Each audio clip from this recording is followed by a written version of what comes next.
guys, this is your one and only Byron Adera, pioneer and ex Special Forces operator, and I've been dragged back here because of serious public demand. And this is to you, that male vibes podcast, the military vibes, and it's gonna be hot, thick, panthered in here. And the reason why is the big question is that yes, everybody is out there burning with curiosity as to how then do they make special operators like ourselves? From which tree or bark of which tree are we carved? And that's why this is absolutely, it has been going on under the BA challenge, but then this is the Male Vibes podcast. It's happened, we've had the making of a military officer, we've had the making of a super soldier where, special operators, extreme warriors. And yes, you guys have asked loads of questions. So we have structured this, and that's why we come up with the making of military officers generally rewired. So this is the Male Vibes rewired under the BA challenge. And look, this podcast is going to be hot, thick, panthered, and as strong as it gets.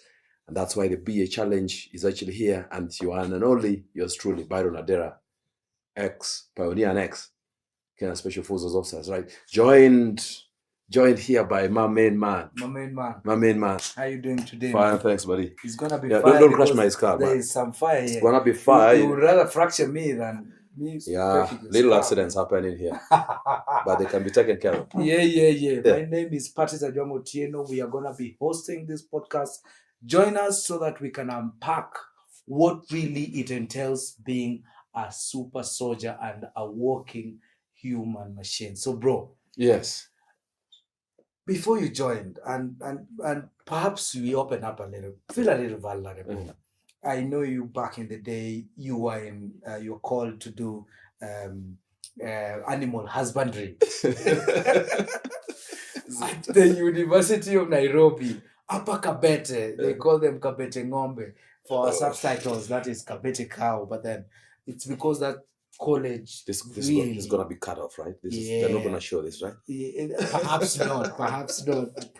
Don't shy off, mate. Yes. Our listeners want to really feel connected with super warriors, because you people set an example beyond what we can actually get to declutter. So before you joined the military, you were in Upper Kabete. Mean machine. I hope you were in mean machine, man. Of course. The thing is, before you actually enlist or you sign up for cadet, we were just like you and every other person out there. So just like all our listeners out there, these team citizens that are out there. Yeah. And so there's nothing particularly special about us. We are not cut from the backs of a particularly interesting tree. We are born the same way as all of us are. But then there's a differential. So then the inspiration that all of us need to actually get is that you can, pretty much it's open for everybody, although there's those things. So yes, as a civilian, buddy, I came a long way. Yeah. And not to just say, and I think people across this country and perhaps beyond the borders always say, I grew up in such a humble background, as though it's something to celebrate. Yes, it's a mark of strength, though. Yeah. But it's not a mistake to be born in affluence. Absolutely. And come from a particularly interesting, like yourself, Totondazi and all that. We're so surprised. Some of us have been eating tubers all our lives, But then you were in Upper Kabete. When did you suddenly develop interest? Because you were in the university. I mean, everybody dies to be in the university. It's the free life, sweet things. I mean, it's leisure fare, man. Well, look, I'll drag a name right at this particular point in time. Yes. Eliud Kipchoge, he said, you are not particularly free. The leisure fare that you're talking now, I'll call you out of this. Yeah. You are not particularly free. Freedom comes from discipline. Discipline gives you freedom. Absolutely. The things that you're calling leisure fare is actually prison. So you're in prison to, they say when you don't stand for anything, you fall for everything. So that's the life that a lot of us have in the university. And so you're a prisoner to either alcohol, a prisoner to just binge drinking, and you partying, and you're all over the place. So you're a prisoner. You may not understand it, because it's a context that is very technical to understand. But when you start to contextualize things, that absolute freedom comes from discipline. Anyway, yes, campus, and I'm here. Like every other kid that really aced it, because I did all sciences in my secondary school, and I ensured that I scored aced. I aced them. Chemistry, physics, biology, and I ought to have ended up in a class that taught mechatronics engineering. American wing, the University of Nairobi. No, JKUR. That was the first time JKUR was offering this course. Offering that course. Maybe you weren't born then, but yeah, perhaps it looks. Yeah, so like everybody else, this is a multi-period affair, and we still need guys to actually enlist and become as bold as beast as some of us, special forces.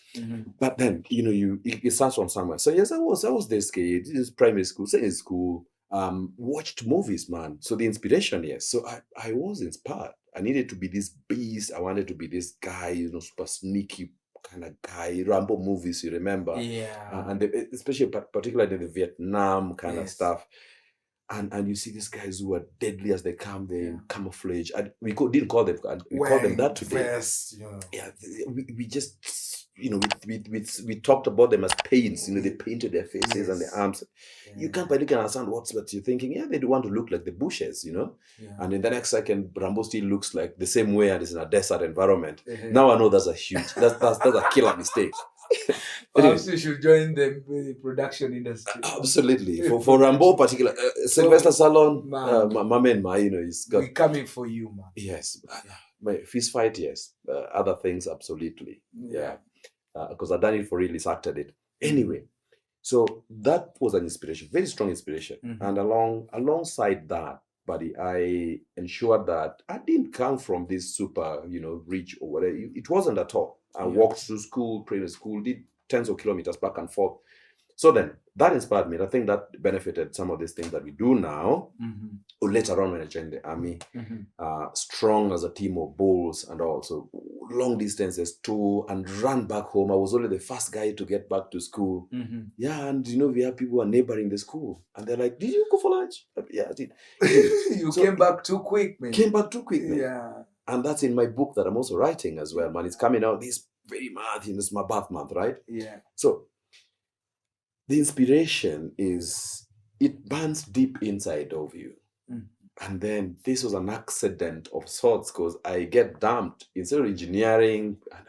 I guess our institutions don't work too well. Perhaps you've chosen a destiny, and someone just thinks up stuff for you and says, you don't need that. You dump you into early childhood education, and you in more university or whatever it is. And man, so I was in campus at the university, Apakabete Cows, College of Agriculture, Vet Studies, and Vet Studies Cows. A friend of mine, interestingly, posted in our group the other day that it got renamed into it got baptized College of Arrogant and Violent Students. That is the toughest campus in the University of Nairobi. You gotta believe me, because when you go there's a level of security and insecurity all in one. But proceed on, me. Yeah, so Cavs became home for 2.5 years or so. Yes. And then at this particular point in time in Kikuyu campus, and no much later then. No, the first thing is auntie, God bless your heart, and mom. There was this distant uncle who's a major in the army, and they say, man, this guy who's been admiring you and stuff, because we meet him and we talk about you, and you're tough and you're doing all these things, martial arts, you done, you're the Rambo here. And I started training when I was in kindergarten. I guess so. No, it wasn't kindergarten per se. When I was crawling, my mom told you the story. Oh my God! And my aunties, mom was born among 8 girls and an uncle, just one man among 8 girls. Yeah. Uncle and mama, follow each other in that gap, and so they really loved each other. And this uncle served in the army, was offboarded during the 82 Air Force coup. Sadly, I know uncle forthright and really straight, didn't get. But of course they got their stuff going for them. So anyway, uncle insisted, watch a join Jesh. This is a deep authoritative voice. So my auntie kept nudging my mother, and then they decide this guy needs to see that other angles now major. Then so one of these fine days, and I'm thinking, I wanna ace it. My course is boring, stiff, man. I'm on signal when I'm just studying some papers, fundamental development. I scored a C minor. I was campus on that course that you'd possibly score is because the professor didn't like me. At one particular point, I got into class late with some funny written t-shirt. What was it written on? APA protection. You know the meaning, but we don't say it here outside. Perhaps let it on a little bit. Just a little bit. That's a little bit. It was written APA protection. Yes. On the front part of it, it's really huge. And then at the back, as you go up the class, as you're climbing the stair, and everybody, you late. And so as you get in and you start, we got these thick sole shoes there. And as you're going up, and the professor stops a little bit to look at you. And so he starts to read what's written at the back of the shirt. Back of your shirt. And it's written, APA is now defined at the back. Always pounding ass.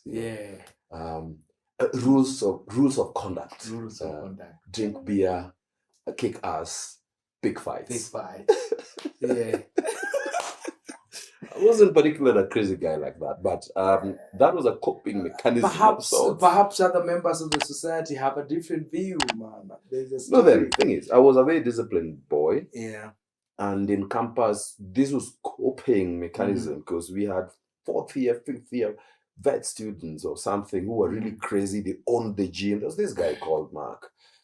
And we were pressures, and he molests us at the gym, not the other way. And he picks weights and he keeps in his own house and stuff, and he's all over the place. And when there was one of these beauty celebrations, and the Mr. and Miss, a huge thing in campus. Used to be a Mark decided he owns the whole campus protection stuff. So we were voted in and appointed because we were huge bodied and stuff, because I'd pumped in some weight and then he decides those guys are not going to appear in the list, but then other guys champion for us and we appear in the list. And then they cheat us through our pays and stuff, and so we're not going to pay. And then we had a guy who turned up with panga, his coat, he's had a long coat like this, and he had machete, is taken out of, it looked like a Christmas tree. I didn't know that bandits, I must say that I'm the only one who ever confronted that guy. And he happens to be your friend. And they swung one panga on the floor. This is a concrete floor. And there's fire. And I looked above my shoulders, and there was no one. Brand legged it. Masai legged it. Sorry, guys, I got to name, but no one's going to know you guys. They legged it. This is me, second year, first semester, eating your dragons for breakfast. Eating my dragons for breakfast, as you say. What did you do, mate? That prepared me for being a warrior that I am today. This guy was known for the most outrageous of atrocities. People thought, the stories had it that he kept some humans in his room or closet or something like that. There's dangerous stuff when the guns, and this happens in universities even today. I didn't get to see any of those guns, and I would have been a novice to deal with those guns then. But for me, it was just raw courage. And I stood there, stuck on the floor, but in a fighting stance, fighting position. And this guy perhaps was not accustomed to guys just dashing away, and then he picks the money box and dashes off, and no freshers are paid, and no second years, and they have everything for themselves. So, brother, that was me standing, up to this bully, and that's how, over time, and yes. War went on, and I grabbed this guy, and there was, long story short, I'm here, I'm alive. But as a demonstration of having not died through that very dangerous kind of stuff. And you didn't flee. And I didn't flee. May the record reflect. May the records reflect. But then that was, this is the contemporary boy, contemporary life, normal boy, going through stuff, but with a bit of a show that kind of refined character. And strong value systems. And I think that's the foundation that you actually do need to belong in the professional or disciplined forces for that matter. So that's my story. Someone else may have a different story. I think that's why this podcast is rich, because it's going to invite people who have different experience. You can go through the same thing, but we all know, as much as you're going through the same life, we are alive. The fact that we are composed of different cells that make up a human being, not a monkey. This place is full of monkeys, by the way. We share very close genetical. Do you identify as a primate? Man, you go across these borders and somebody call you a primate. Or you'll be about to see what you did to the bull. Now, without taking much time, now we dive deep in. You get to meet your uncle in Kahao Barak. He introduces you and he tells you there is a job opening, there is a need, there is a niche, we are recruiting. Well, I remember the shock on the faces of my auntie and my sister. Sister. I didn't look quite impressed. I'd been scoring my A's. I'd been acing it through, apart from fundamental development. I mean, who cares about social ethics and education? It's a common course anyway. Common course anyway. Anyway, although due respect to the prof, I gathered from my my campus class. Absolutely. 217. 17, call it 17, I guess, yes. 07. 07. I'm saying that was a WhatsApp group, and really amazing, ladies and gentlemen in that group, college agriculture, vet studies. I mean, that group, 07, man, fantastic. So I gathered from the group. I'm in there. Thanks for honoring me. Yeah, though you didn't graduate. Man. I didn't graduate, man. I don't regret not graduating from that particular course. So anyway, they told me a guy passed on. But he promised me, look, when he stared at the back of my shirt, he told me, you're not going to get anything from my course. I'll fail you in this course. And that's what he said. But I ended up getting a C. Not too bad. Not too bad. Yeah. But imagine acing it in biochemistry, veterinary anatomy, zoology, botany, animal physiology, all these courses, man. I remember. I mean, I can still describe stuff. Got aced it. But where I thought I needed to be was a completely different world. Absolutely. So I'm there, buddy. And then my sister says, it should be the right time. But I was also struggling with a bit of fee problem because help was really, cutting like just on the surface like that. Yeah. And I remember one time when I had a friend sponsor me with a tattoo from Ndumboini to town. To town. Do you have any idea that there was Post Bank? The only bank in Kenya then. Man, government owned. Bro. All civil servants. So we opened an account with the aid of my sister and, traveling to Nairobi for the first time and staying in a sitting room and, and we taken, she literally holding my hands street to street and you don't know nowhere. You don't know. And you end up in Nyamakima. Where Nyamakima is? It's that's like the ass of the army. From you're walking from Timbuktu to Axio. That's too far. That's quite too long. But Nyamakima is. That's how it felt. In the thick of things. When you are new to a place and an environment. Yeah. I mean, a step of 1,000, steps look like climbing Mount Everest. 2 miles. And God rest Kirui's soul in eternal peace. Yeah, who passed on at Everest by pursuing his feet. So then, you end up there. So I remember one time, so help is delaying and there's these things and people start to say, oh, they've deposited money. So you leave Apakabera, you go in there. And, the long lines because there's everybody there as well. Civil servants. Sacco money. Dividends. Settlements, lawyer fees, everything was Post Bank.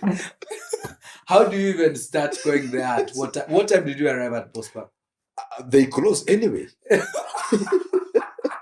Yeah, you're gonna make a very long queue that meanders around like crazy. And some bouncer guy, rocks up cold. Looking machine. Thick sole shoes and tucked in sweaters. And long faced and all. And they say, Sai Mesha. It's about time to go home. It's about time to go home. Your mates, some of them have gotten money and stuff, and they're gone, and you're there. Nobody.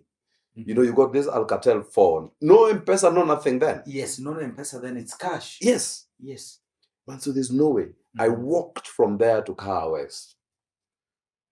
from Nyamakima. I walked from Nyamakima to Kahawa West. Guys, that's almost the 3/4 distance of Thika Super Highway.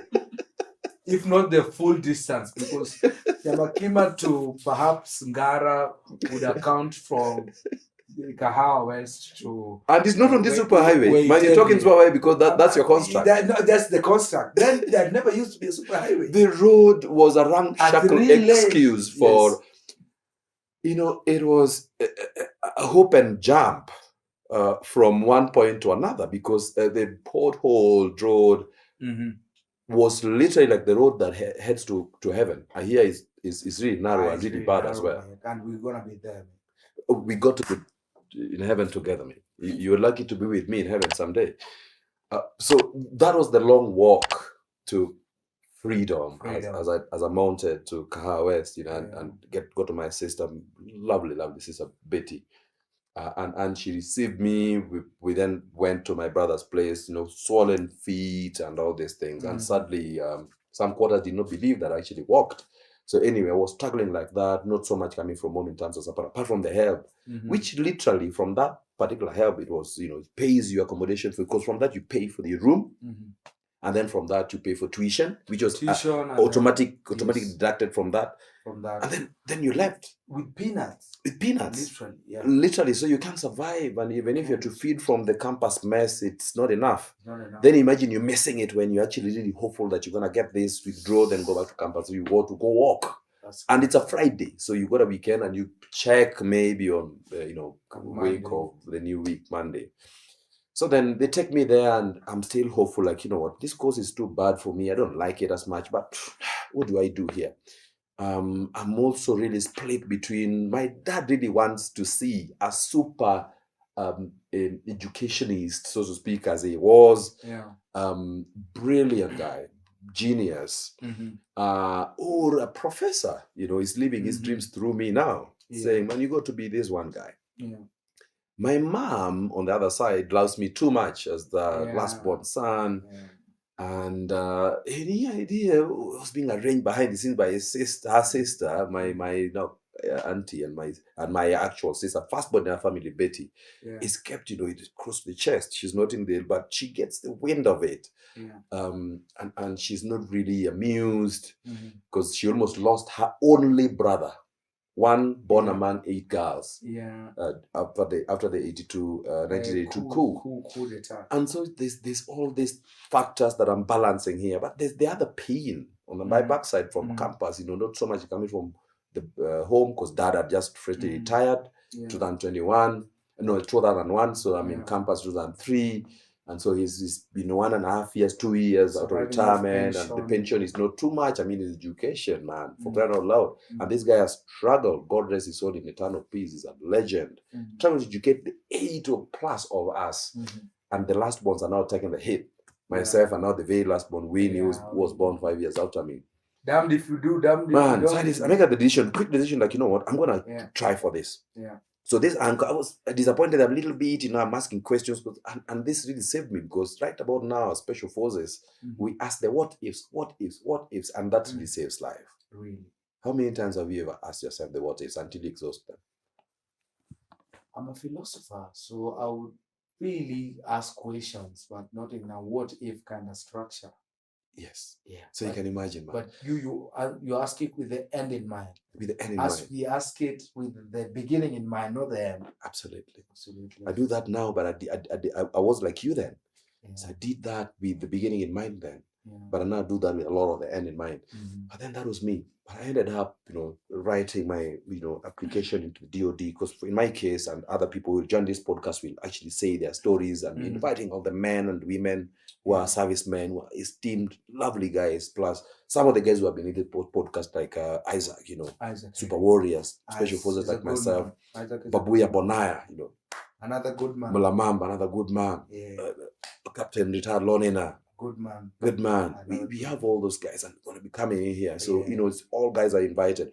And so for my story then, I decide cadets, then you write an application, send it to DOD then, the MOD now, and they check through mountains, as they call it. They were telling us, like, when we rocked up, and they said, hey, we had shifted through mountains of applications. So then I made an application. So that's the application. So how you join is then you write an application into the MOD, in ink. In ink, handwritten. I did a handwritten, little typing stuff. Mate, I can hardly read your handwritings. Did these people really perhaps go read this application letter with a microscope or something? Or they had a handwritten, they are called... You're dragging me back to the classes that the handwriting specialist. There is a specialist who can literally know whether you are faking a handwriting. Thing is, and this is something I struggled with. There's a time I scored 15% out of whatever in some, Of course, it's 100%. Yes, it's 100%, but there's the cards broken down to 30%. Yeah. Right? It's 15, and then you had 70, right? That could be 30. Literally. So I had a 15 and 70 just because my paper was full. They were not excess, but it was full of these words. There's eggs, on around some words. Yeah, what's this? What's this? So then the one that made some sense, the lecturer said, but Byron, I tried my level best. Yes. But then I speak through my paper and, brother, guess what? What happened? I had 65 out of 70. An additional 50%. Yeah, because he told me, let's just speak through, just make me understand what this word is, and I'll remark your paper then. It's a lot of complaint. Yeah. I don't want to say this now, that people picked my paper to copy from me. Yeah. I'm not a cheat myself. I sat at the front of the class, I always did. Yeah. And there was always these guys who are tapping on the shoulders when the lecturer walks out. And they're asking you for your paper. Not the best of things to say. Yeah. It happens even in the quarters where, the most esteemed in our environments. Yeah. And for me then, reason why I count myself as someone who didn't cheat or help people cheat, because my handwriting was that bad. Yeah. My paper would go to the very back of the class and people would struggle to read. They invested more energy reading what I'd written than actually writing their own paper. So my paper would be handed over to the next to a point at some point in time. Yeah. An invigilator came and he said, 20 minutes. And I was like, what the hell? You can't send the invigilator to go for your paper. And in 20 minutes, he would surely maintain and race through the 20 minutes. So you got to start writing a name. Sir, Byron, what's going on? Extra paper, sir. I made a decision. It's 10 minutes to go. I'll write that. And they were the very first questions that carried more marks. Yeah. I had to redo that and attack them at the beginning of a paper. I forgot about that paper that went to the back of the class. That's crazy. So anyway, so you make an application and it goes. Yeah. And that's marks the end of the story for my and the beginning of the journey in my military life. Yeah. Because I succeeded. They considered my paper, whoever went through the tons and the mountains of papers. Yeah. They do that. I really do trust that the military, with its incorruptible age, and their suckers for excellence and for the attention to detail, they went through those papers without our faces in mind and said, yeah, we think this guy. As long as you satisfy those prerequisites, as say, of a certain height, body weight, age, number of teeth, full set of teeth. We have a lot of meat and bones to crack. Not biting enemies, as they say. Is biting a fighting tactic? Yes, body weapons. And if it's your teeth, it's got to be your teeth, man. You got to actually have sharp teeth. You rock up at Gilgil in a white suit like Tupac. And thinking that you're gonna sit in front of an interviewing board and they're gonna throw all the hard questions, and then you realize it's open ground, no kappa. My brother, tell us about that. Well, we are misleading the audience in a way. Tupac Shakur and I, first things first, this is most important. Tupac Shakur, God rest his soul, and I. If he's at all dead, quite a bit of conspiracy here and there. If he could be alive in Barbados, but proceed on. Is your main? Yeah. Look, white suits are a demonstration of extreme confidence in yourself. Yes. This is first thing. And ordinarily, that just also goes a long way to say that you really are, a clean guy. And hygiene, as they say, is, cleanliness is next to godliness. If not godliness. If itself. not godliness itself. Yeah. But beyond that, this is us putting our best out there. Absolutely. And they've just written to us and said, we are inviting you for congratulations. Mm-hmm. We are inviting you for a general service officer cadet interview. How do you rock up for an interview?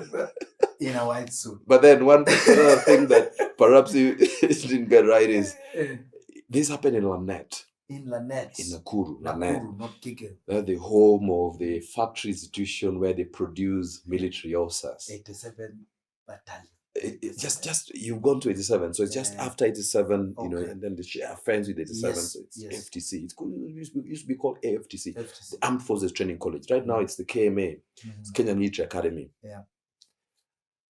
Yes, man. Interview is as crazy as it gets, man. The onset of it is a culture shock. Yeah.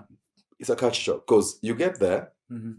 white suits. That was not the worst of it. Ladies, stilettos, 6-inch pencil. I know to pencil, call them out. I mean, look, scarves. you want to look the best of yourself. You're rocking up, not Mhm. cold, but you're rocking up hot. Doing more than just showing up.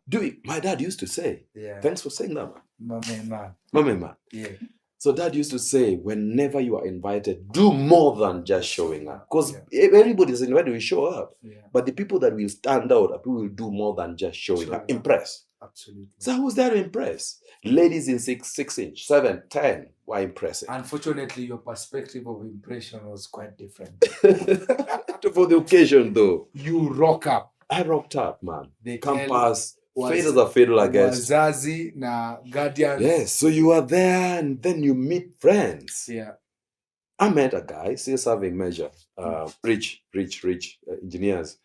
I don't know whether he's a lieutenant colonel now, but yeah, I think so, man. My rank mates are now lieutenant colonels and majors, majority majors, lieutenant colonels, few of them. Yeah. Man, so Rich, what are you doing here? So Mhm. civil engineering at Nairobi University as well? Yeah. No, what are you also doing here? It's like, man, what happened? Cadet. Cadet, it's like, I also had this guy, man, and then just Yeah. shock on you guys. There's these guys who are talking like uncultured. He what anafanya nini? He what? Who's that guy? He were to. He what? The first culture before you shock. recover The from first that? culture Yes. shock. He were to. He what? Parents are being fukuzwa and Yeah. parents, wazazi mmemalizana na kuleta watu wenu hapa. Your job is done. Job is done. Go home. Go home. Watu wa Nyanza hapa, watu wa Rift Valley hapa. Then you look around like, where are we sitting? I'm in my suit. Some ladies, There are no seats pushing here. higher, the way the ladies do. Yeah. It happened even then, man. The more things change, The more they remain the same. the more they remain. Baptiste, Absolutely. French guy. Yeah. So it's like, then you gather some, courage out of that. Like, man, they won't be too harsh to these ladies. Like, people are still looking for seats. Man, we are experiencing see sofa sets, and you see some tents in the horizon like that. Sina tabu. You are expecting Yes, sina tabu. yes, and they are still like, hala, Uh-huh. hii raia bado wamesimama hapa. Kaeni chini. Just a moment. Don't get too agitated. We are taking a break. We will be right back, guys. Hello, guys. As we are busy serving our podcast, I'm here to remind you that on the 15th of June, we will be going to the scenic scenes of Champagne Ridge. You don't want to miss this because loads of fun, lots of music, and lots of connectivity. So come in, guys. Let's enjoy. Let's dine. Let you have a feel of how it feels to dine with greatness. 15th of June, Champagne Ridge. See you there. Now, Byron Adera, as I can tell you with authority, when a lion is chasing after you, Yeah. you don't turn back to inquire whether it's a male or a female. Yeah, of course you don't.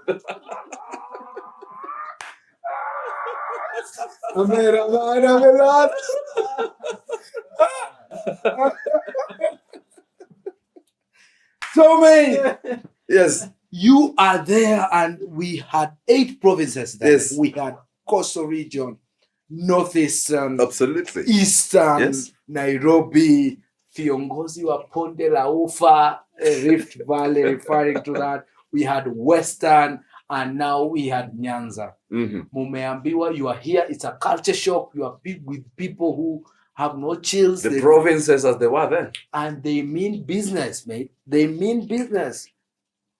You are there polished. You have high moral standards. What's it gonna be, mate? Paint a picture for us. Look, yes, it's a culture shock. Yeah. You know, all your guys have been sent away. So the interview is like this. It's really, really structured. I think it's the military really succeeds in excellently managing chaos. Because what we were then was absolute cluster, a conglomerate, if you may, of chaos. Yes. People meeting for the first time, they were in secondary school, they were all over the place. They were doing, just enjoying their lives. And then you find yourself together at a place. I mean, there was this mountains of applications as well. But then you end up and you are in this outside of an installation, so to speak. With people from you have not gotten through the gate. Or which place is that? Don't call that name, man. What name is that? What name? No. We respect tribes. Throw two unique names. You met people from unique places. Two places. Two places. Lodokejek. Lodongakwe. Hey. I've never had someone say, I mean, as why aren't you laughing, mate? Why aren't you laughing? Because it's happened to me in reality. No. Come again. It was number one, what? Lodokejek. Number two, Lodongakwe. Hey, we're studying with fossils. Or if not, the ancient. I've never come upon a person and say, police in a suit. Hello, sir. My name is Byron Adera. Yes. And you are? My name is Otieno Patrice. And I'm from, this in place. My grandfather is Londa Magere from, Kisumu County. And I'm from Lodokojek. Would you really take me serious, mate? Is there even a Huduma Center in Lodokojek? Mate, that's crazy. But now you are in the line. We have all the 8 provinces lined up. Ladies and gentlemen, different heights. There's no ladies and gentlemen to start with. Okay. These guys view you as some shapeless mass of humans that have turned up to disrupt their lives in a way that then calls upon them to organize you in. And you're looking at them and the people disorganized. Like, what the hell? There are no seats for us to sit on. I'm in a white pristine suit, like, Tupac Shakur's. Yeah. Some lady rocks up in, really lovely donut. She's constantly in high heel shoes, stilettos. Stilettos, yeah. Guys are in shoes, like, designer shoes and stuff like that. It's an interview for heaven's sake. Byron Adera, sharpshooter, freshly bought. It was squeezing my small toe, by the way. I didn't. May I offer that fact? Yeah. My small toe was really on a tight squeeze because I've been out there doing sports and all. So my legs are webbed. Like no more legs. No more feet. Don't remind me not to step on me, man. Okay. Every time. So then this sharpshooter, like this type of Mexican. Mexican wear. I don't pull a further on the ladies, but you don't look at some of ladies' shoes and like, do they have their thumb in the middle, like the shoes? Yeah, where do they? Where is their thumb? Where do they accommodate the phalanges? The phalanges. Yeah. So what the hell is going on here? Yeah. But they end up walking those shoes, man. Give it up to our ladies. I was in a sharpshooter for the first time in a long time. Yeah. In that suit. Yeah. And I was struggling. A white suit. And I was struggling. Cream, yeah. White. Then there are other people around me with the ties and all. I'm in a comfortable place, but we are the people who are gonna get this job. You're looking around. Yeah. Who's gonna run? It could be this girl in braids, sexy heel shoes. Wow, that's great. And you're looking around. But then all of a sudden these guys rock up. But they're like, what kind of language is that? parents, look around like, The guy they've really rudely told to leave you guys alone with their jeshi now. This now is our people. Yes. They've been fukuzwa. Yeah. Bro, before they tell you to sit down, you're looking for the chairs, and there are no chairs. And this ground has been freshly mowed, and in some place there are patches of that and all. Mm-hmm. And you know, when you're in a crowd, and someone just all of a sudden tells you to sit down, it's gonna be right where you've been told to sit down. It's actually right there. Yeah.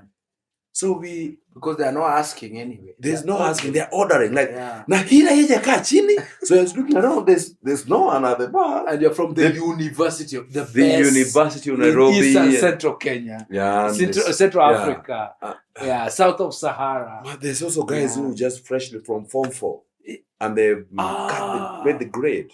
Okay. Because applications demand, Form 4. There's this grade and above, B and above. All right. Yeah.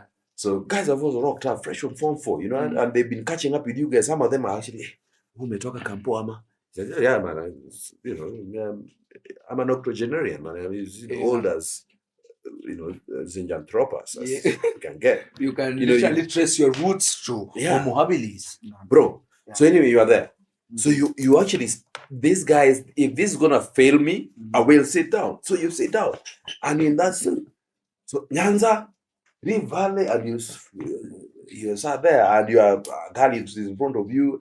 What happened? What happened? What the hell is going on? So, because the line is sent to the road, there's actually a road behind you. So you have to accommodate. Going to all the mountains. I know the route.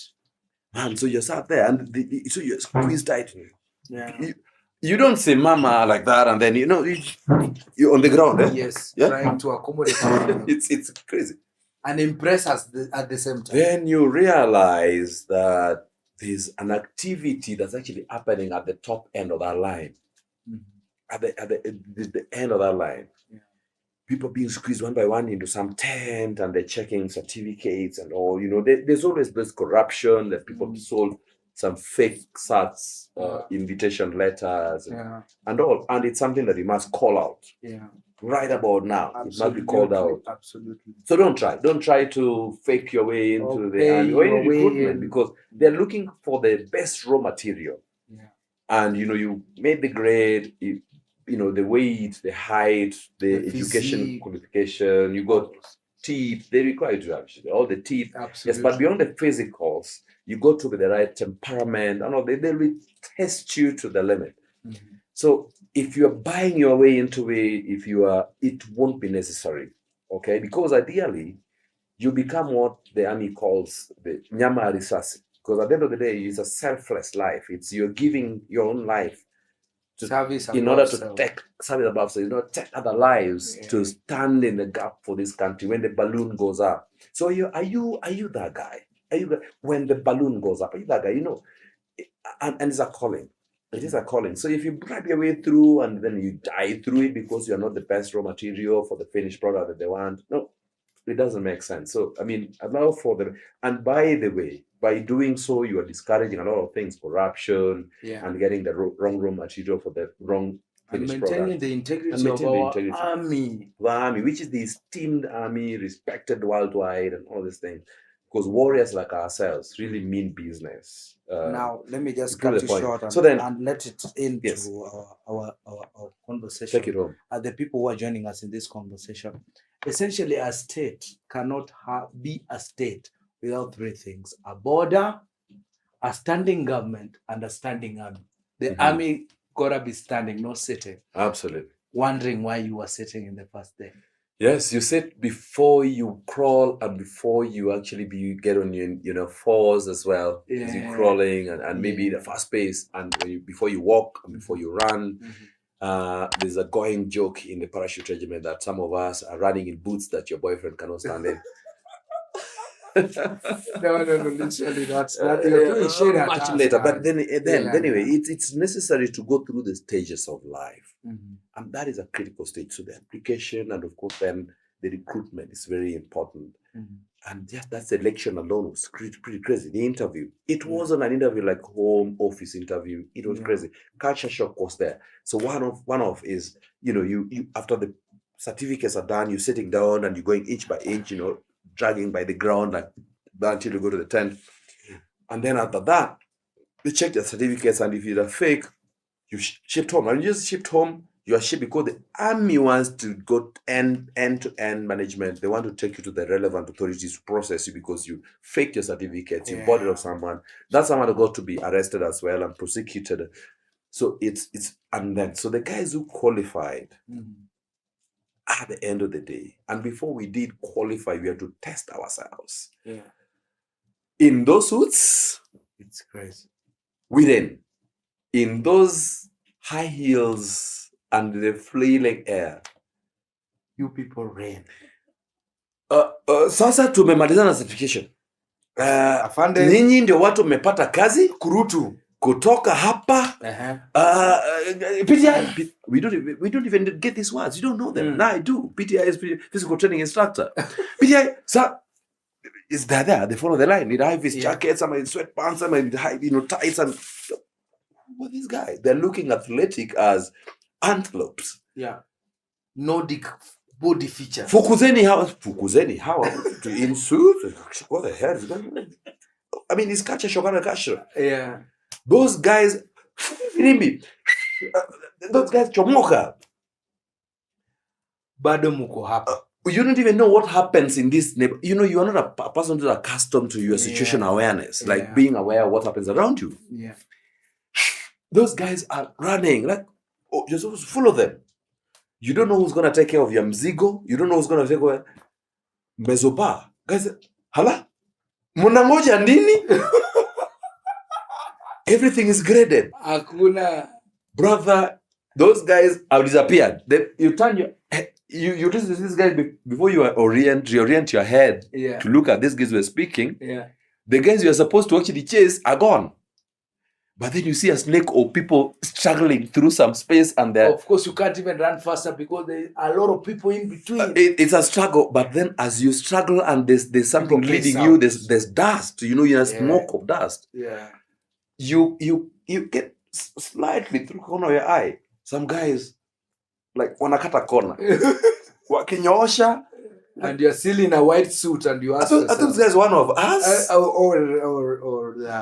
So we didn't have suits. We didn't have suits. Yes. Our sharpshooters did not get back to the camp. Some of us got back to that camp in boxers because, I mean, you ran to a place and you're finding someone's coat. And before you get it, you're finding someone's tie, then shirt. This guy is running without their stuff. Then you get along there, you get a trouser. But then, no, this guy's not going to ride naked.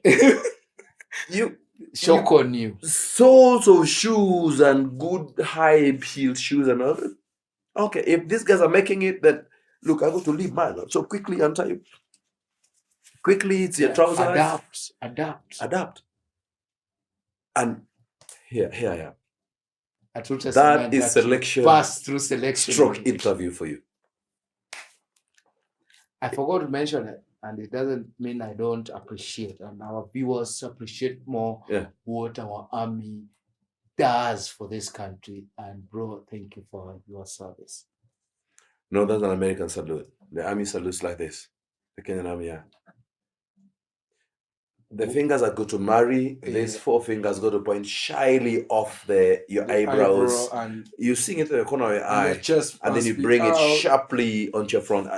Anyway, listen for another day, and for the guys who are gonna bring. And when an alligator tells you the crocodile is safe, you must surely trust the alligator. Now you are done with the selection process. You've left your boxers, your socks, and everything, including your dignity.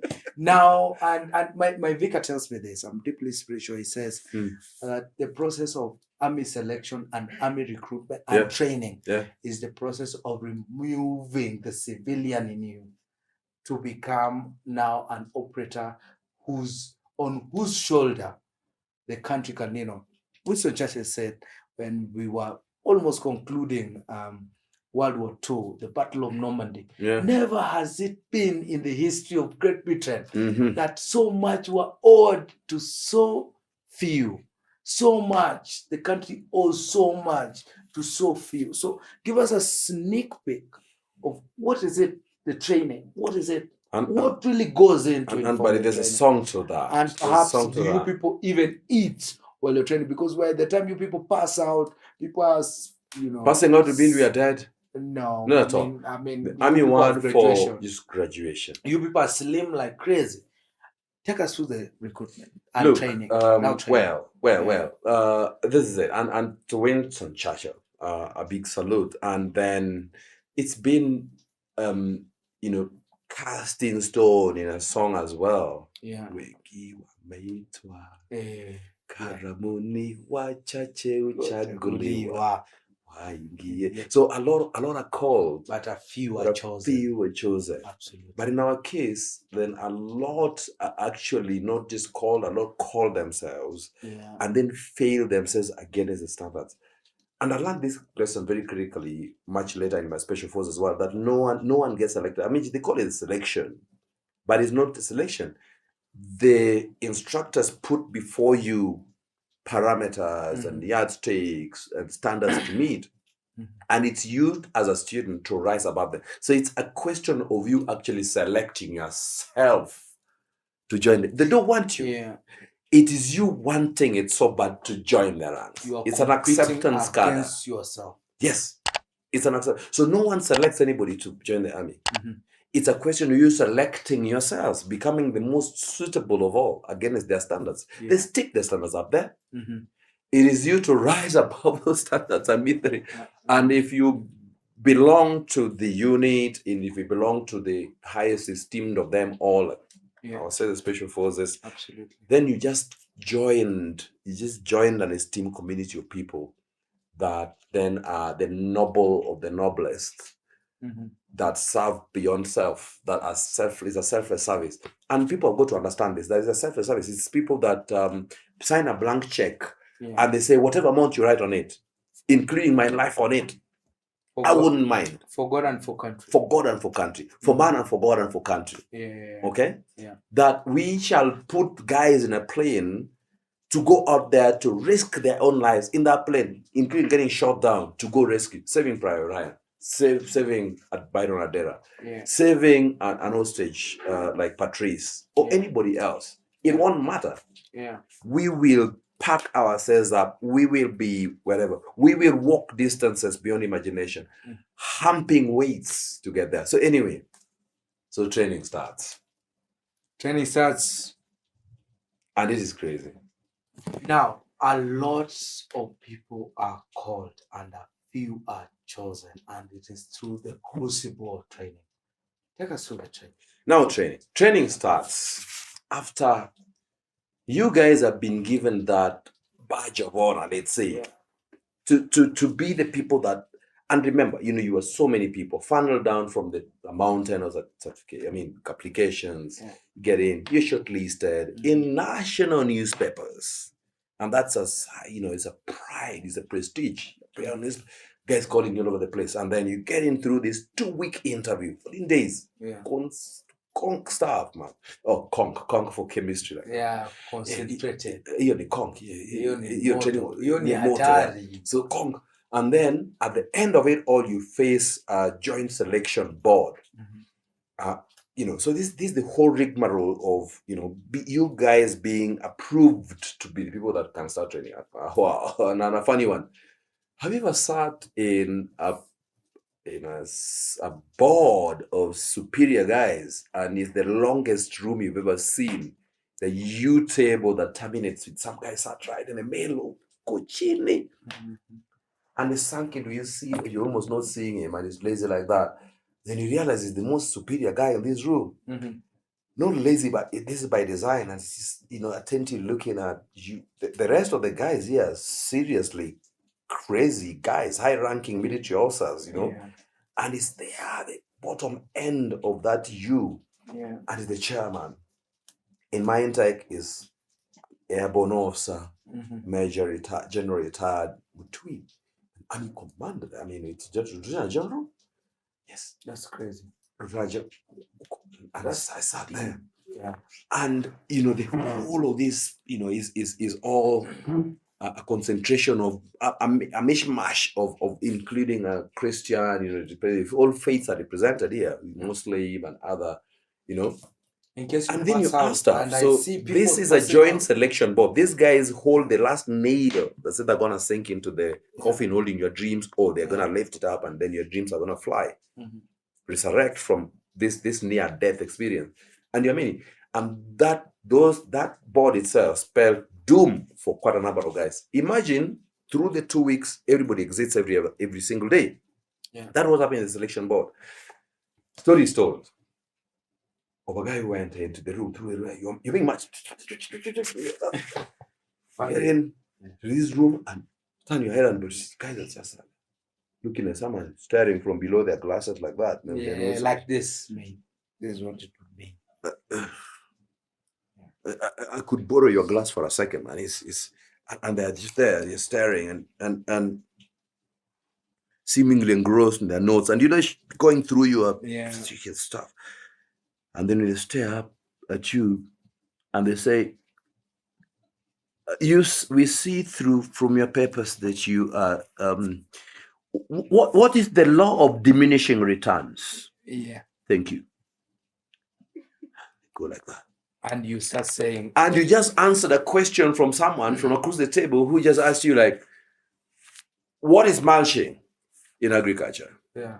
Or you are here because you just said you're fighting, we want to die for your country. What happens then to this country if you died for your country? Because, or what help would that be? Yeah.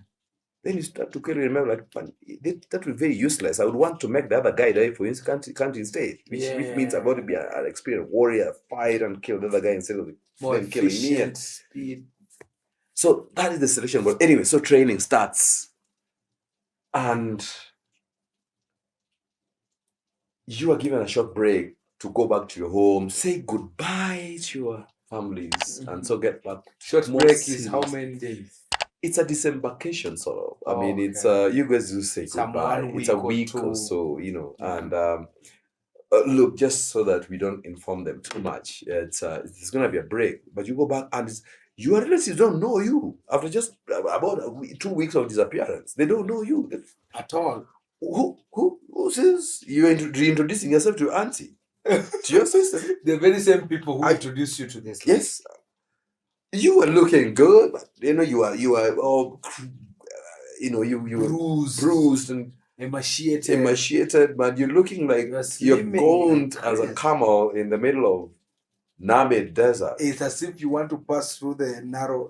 Oh, the biblical camel through the eye of the needle. The eye of the needle. It is crazy. It is. It must be. It is. You can't be recognized. Yes. Mm-hmm. Truly getting back to that camp to start training is the most difficult thing, because even the people who sent you there to do this interview are thinking twice. Like, I'm no longer confident. I don't know confidence. I mean, this is just 2 weeks. How will it work with this guy if it's going to take another?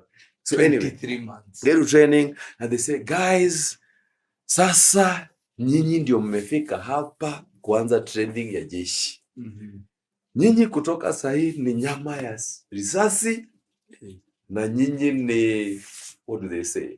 My Swahili is not so good, but it's more like you are an object, of, to be used by the army, for the army, and for the grand purpose of taking care of this country. And to seal it from external aggression, protecting, insulating this country from its external actors' aggression, sort of wise. Yeah. So then, that's what you are aimed here for. That's the end game. That you are going through this factory institution to be the tip of the spear for the fighting element to protect this country from its external actors and aggressors. That's what the training tells you. That's what the training prepares you for, and that's what the training does.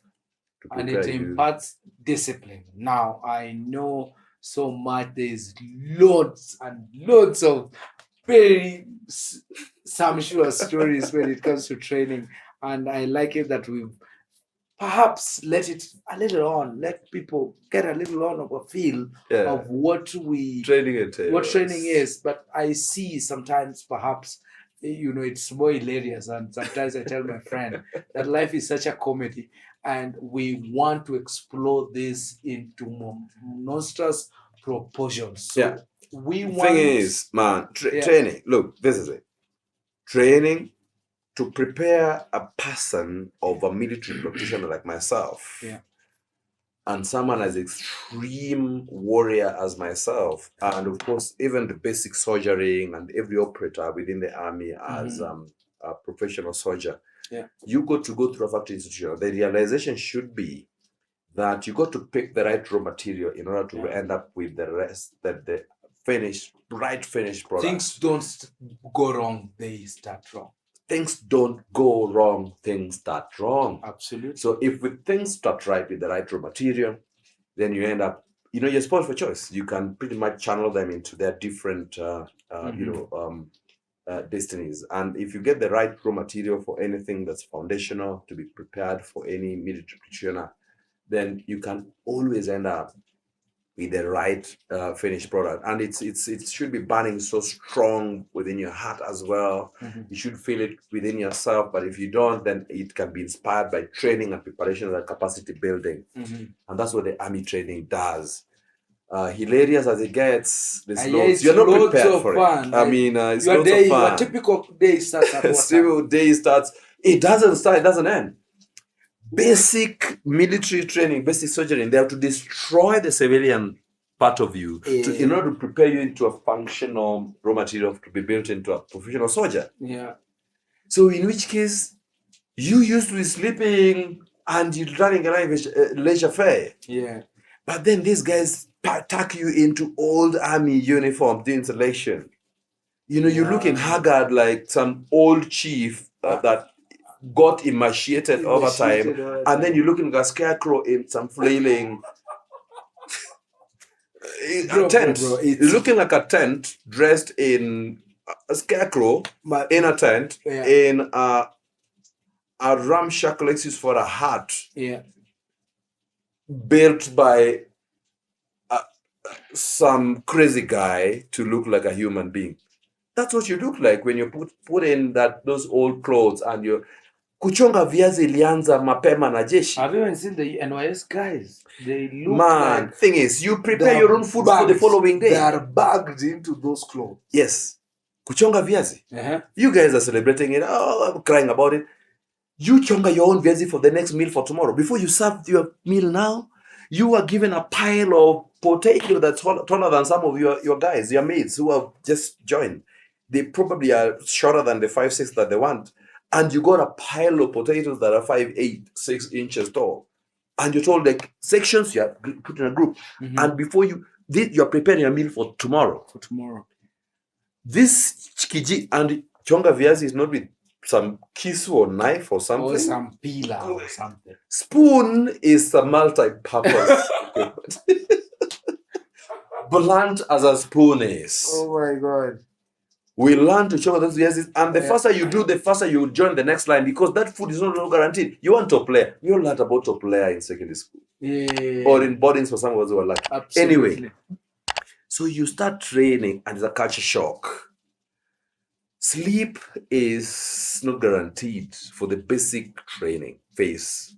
We learn to sleep in the trenches. We learn to sleep on top of trees. We learn to sleep drenched, wet to our yes. Yeah, what you're about to say. And we learn to actually sleep under our beds, because you make that bed because they're going to be doing bedside inspection. So you do everything arranged in that bed. So you'd rather have it neat and complete. In the morning, tuck yourself under that bed. And reverse psychology it is. And it's crazy. And then they tuck into you other crazy stuff like navigation, solo navigation. And you're walking distances. On end. All this in training. Now, my brother, they take you through. Yes. I know it's amazing, raining in this country. And I know perhaps you might be carried by the floods. But don't get carried by the floods when we are not done with this series of making of a super soldier. Guys, this is just the kind of juice we have in this particular podcast.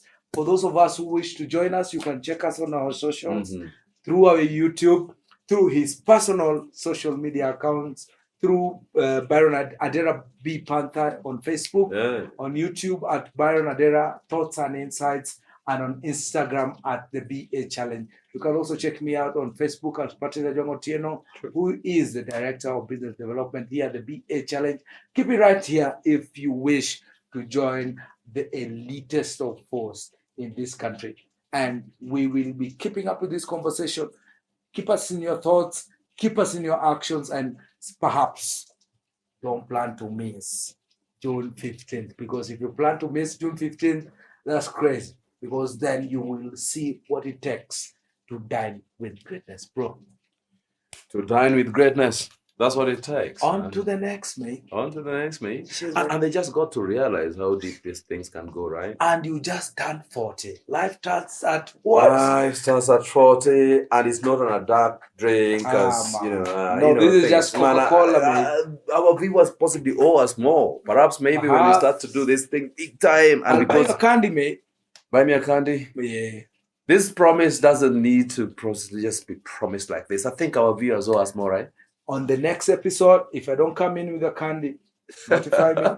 I'm gonna pay my debt. I'm a Lannister. I pay. Amazing stuff. Happy and birthday, to you, the BA challenge, and yes, no, we won't promote these guys, but the thing is, they be keeping fresh, keeping healthy. Yeah. And yes, this is amazing stuff. Fire has been boiling. Yeah.